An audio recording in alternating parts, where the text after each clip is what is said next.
Hey, I'm Decathlon Gamer. Welcome back to NBA 2K20. This is episode number 9 of our Let's Play series for the MyLeague expansion team, Cascadia Evergreens. We're already into December now on season number 2. We're going to simulate through date and see if we can keep up the streaks. Right now we are scouting kind of across the board, but you can see just how quick our scouting percentage is going up on a lot of these players, and it's way too early in the season to really start breaking it down in any formative type way. But at the moment, it's actually looking like we're probably going to end up pretty late in the first round, meaning I think there's a good chance we're going to make the playoffs at this point, which is crazy. Looks like we could be on to something here. Kabageli not even playing for us at this point, and we have a rookie center with tremendous potential behind him on the depth chart, meaning he's pretty expendable. 2023 is a ways off, but a first round pick from the Wizards, top 10 protected, but you figure with their core it would be a late first round pick most likely anyway. I don't know McKinney well enough, and he does seem to be a downgrade. But let's check this deal out. Kabageli only on the 1-year deal. Same with McKinney. While I like the idea of a first-round pick, coming from Washington is likely to be late. It's years down the road. And while Kabageli is not a major contributor, he is still somebody with very high upside, A- on the potential, still really young, just 22 years of age. Even though he's only on a 1-year deal, I think our chances of re-signing him and bringing him back on are pretty dang good. And I'd like to see how that development goes over that next year or two. I think he could be a decent contributor to us. And Alfonso McKinney is not a player that I want to get my hands on at all. He's a 28-year-old G League with no potential player. So into the middle of December, team continues to play really well at 16-6 now. Chemistry's at an all-time high for our young team at 76%. Really happy with how things have gone so far this sophomore season for us. Normally you would expect a bit of a sophomore slump, but yet we've actually grown and developed. Of course, at the start of this season, we've made 2 moves that have really strengthened this squad. We lacked a power forward, a proper power forward on the roster with any sort of quality.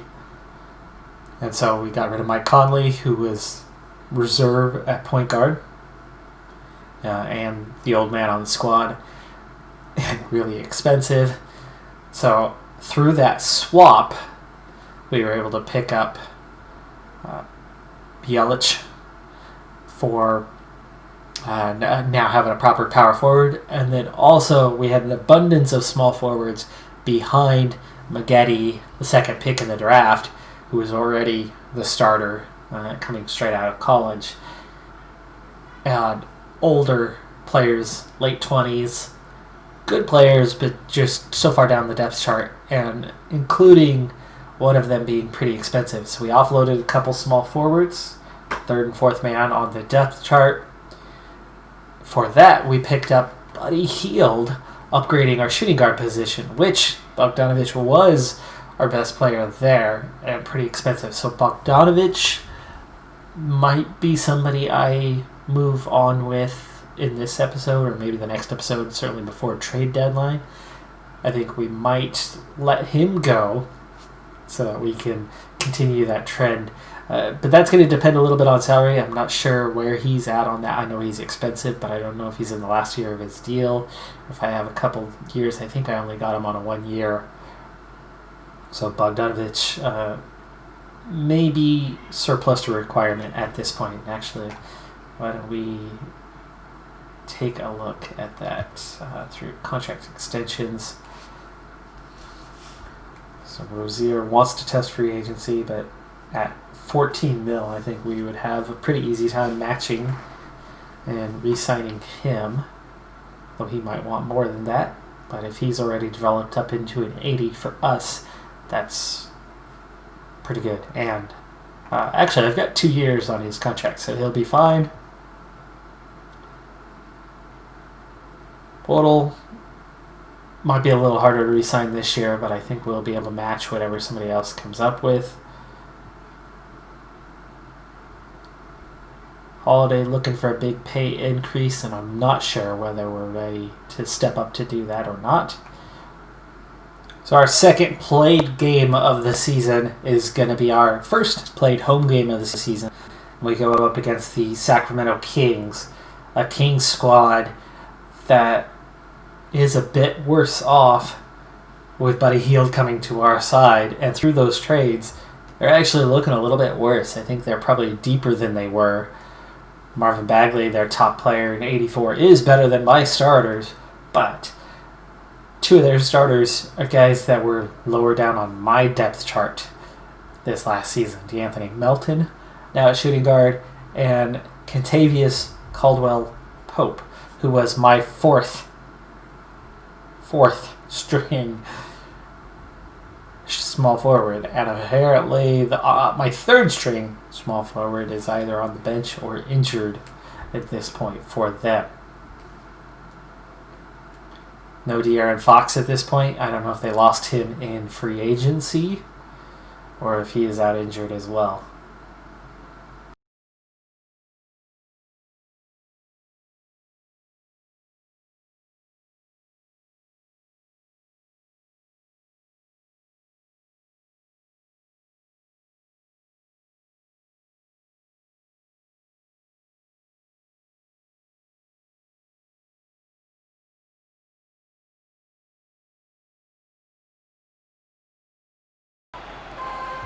And Getty forcing the steal on that one, and we've got the early 4-0 lead. I don't think I've had an early lead in this game. Here's Pirtle. Bagley with the block. And a skilled shot blocker to boot. Love how Bagley uses that height and reach. There's the three for a 7-0 lead early in this one. And you know what? They're going to keep using him. I mean, he'll be the centerpiece of their offense today. You can bank on that. Thomas, it's a wide open. Couldn't fight through the double screen, but he couldn't make the wide open screen. Sometimes you can be too open. I think it may have surprised him, and that's why he missed. Rozier, the pass to Bielitsa. Not the pass I was looking for. I wanted Podol, And they're moving it up. but the kick out didn't make it that far. Pass to Thomas. From down in the low post, it goes. And finally, Sacramento scores. Isaiah gives you everything he's got every time out. Right there, finishing through contact. Rozier against Thomas. Rozier, the pass to Pirtle.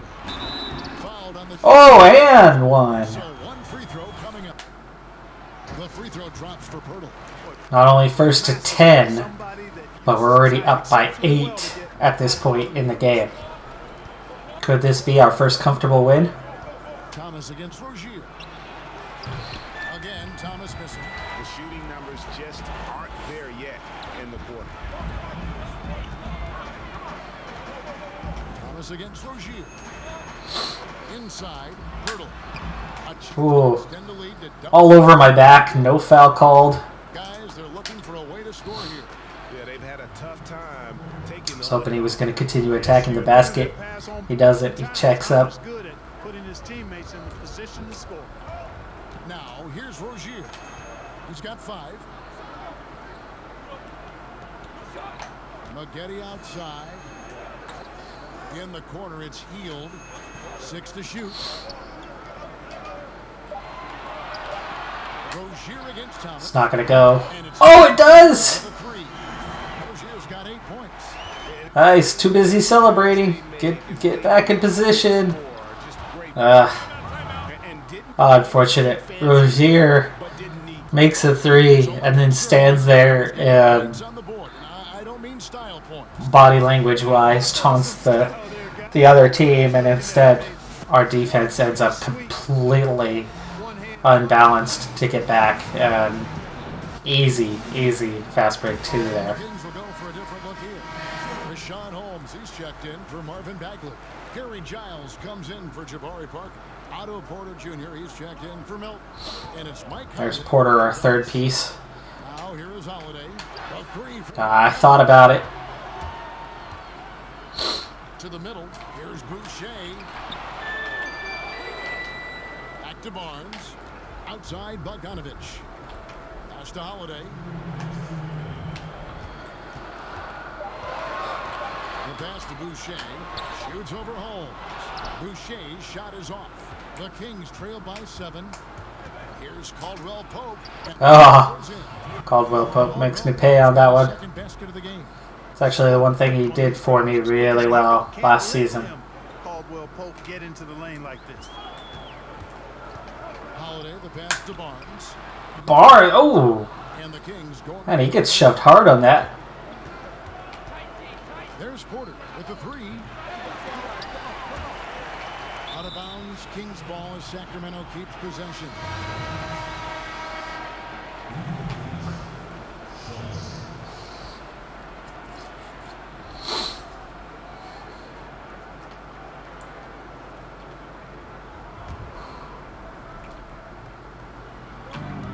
.121 left in the first. Oh gosh, Conley ended up here too. Both of our trades. Against Holiday. Pocket 6. Right side, Conley. Over Holiday. Conley's shot is off. Beasley against Porter. And Rashawn Holmes gets the whistle that time. That's his first foul. I was going for the dump down low for the easy conversion on the 2. And that's why they went for the foul, to not allow me a chance to convert that. 59 seconds left in the first quarter. Barnes kicks to Boucher. Boucher should have made that. Plays again. The rebound by Giles. Boy, that's a look he I'm has to struggling face. for to finish inside right now. Allowing them back into this game, 5-point game now. Schultz is covered by Bogdanovich. 2 for Ooh. up, and they call the shooting foul. What's the foul for? I like the fact that the defense I went for the straight up D. rim at all costs. Definitely said. Passes it to Schultz. Another shot. Oh, come on! Good on the way in. How did I lost track of the clock on that one. I thought the clock was going to be up before that ball ever came down. We'll be back with you shortly. I forgot that it was shot clock first and that there was still about 3 seconds on the game clock. That's situational awareness. Completely failed on that one. I did not box out. That should have been my rebound. I gave away an easy 2. And he's good to go. Holiday, the pass to Boucher. Wide open, and I get the timing right, and he misses that. No idea how he missed that, why he would have missed that. That made no sense that he would have missed from the free throw line Porter. on a well-timed, wide-open shot. Over Holiday. Porter, no luck. Well, you know he wants. Shea flies in for that rebound. He'll sink that mid-range jumper. Here's Beasley. I went from the wide-open look to Denied. He sends it right off the glass. putting my body in the wrong position. That's in, and he found his range. And then Conley just pushes me off, and all of a sudden we're down by 1. Here to take a look at some hustle. Very much still something where when things don't go well for us, Aggressively blocking shots, a key indicator of their activity on the defensive side. They also came out of the locker room with their running shoes. he was open. Okay, and he does convert. 17-16.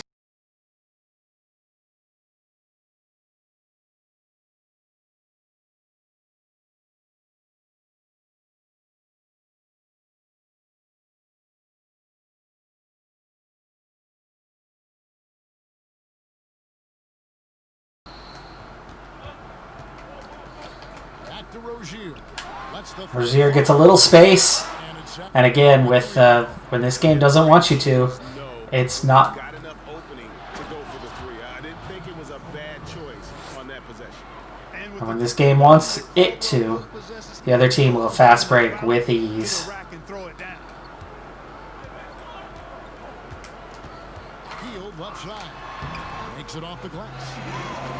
Just a little bit of space.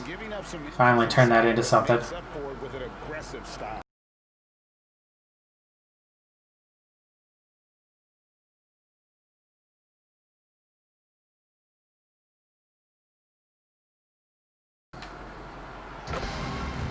And one for Boucher closes it back down to 12. But we are very much in the midst of one of those moments where this game just hammers you.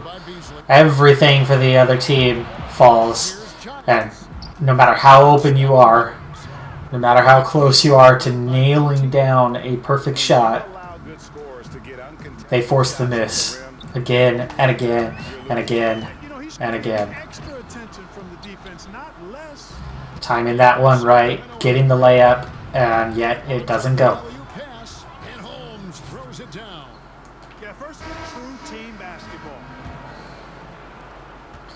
As I go to start the fourth quarter, this has been my most difficult game since the first one.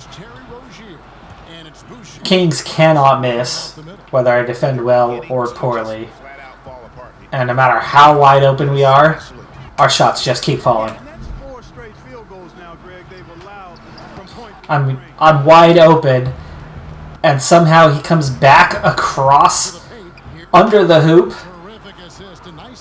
and gets himself blocked from a wide open short range jumper. That's when the game wants you to lose, the game is going to make you lose. Again, defender's behind me and he blocks me on that one.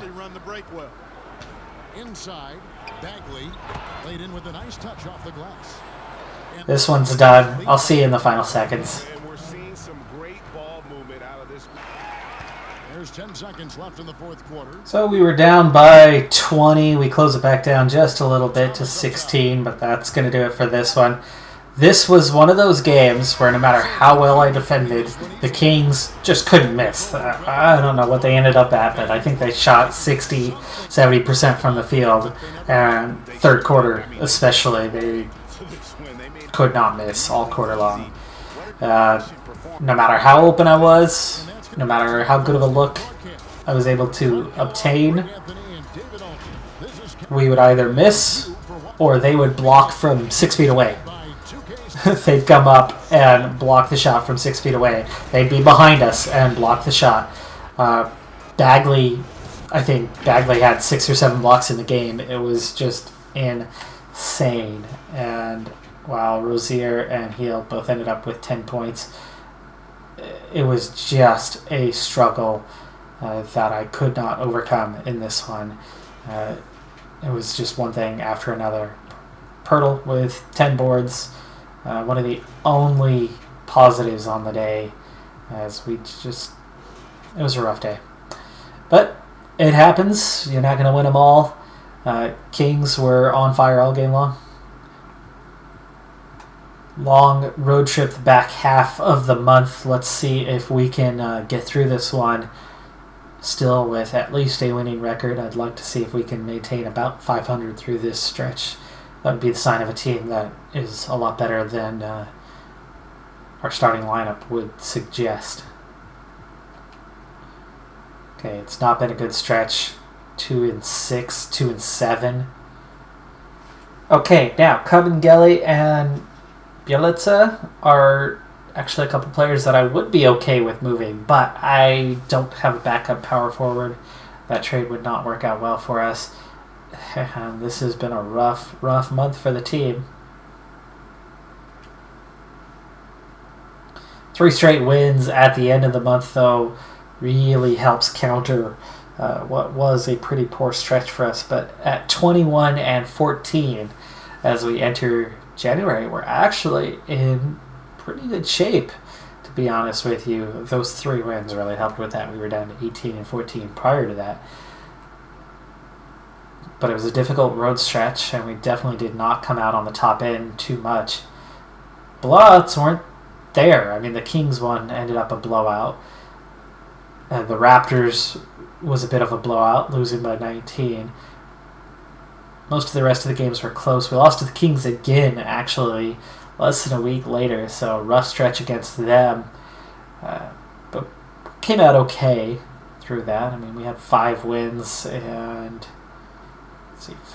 8 losses. 5 wins, 8 losses, with most of those